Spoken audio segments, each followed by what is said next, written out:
आज पोलीस मात्र सूडबुद्धीनं कारवाई करताना दिसत आहेत। मला माहीत नाही पोलिसांना एवढा का राग आलेला आहे।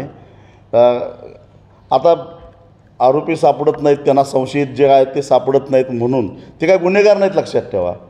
पण अगदी रात्री अपरात्री त्यांच्या घरला जाणं, संशयिताच्या भावाला वडिलांना पोलीस स्टेशनमध्ये नेणं, काल तर काही लोकांना दिवसभर पोलीस स्टेशनमध्ये डांबून ठेवलं आणि त्यांच्याकडून लिहून घेतलं। खरं तर त्यांचा या घटनेशी काही संबंध नव्हता। त्यांच्या घरातला एक मुलगा त्या घटनेशी त्यांच्या संशयितांच्या यादीत होता।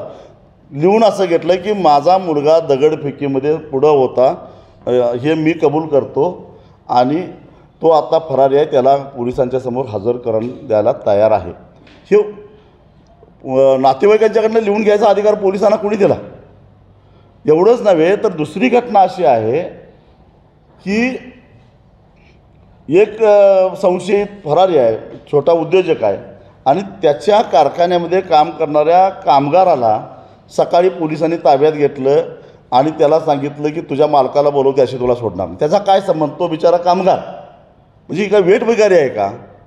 अशा पद्धतीनं दडपशाही जर का पोलीस करत असतील। हिरवागार निसर्ग, बरसती श्रावणधारा, उपवासासाठी श्रावण थाळी घेऊन आलाय आपला रानवारा। आजच आपली श्रावण थाळी बुक करा आणि सहकुटुंब भेट द्या।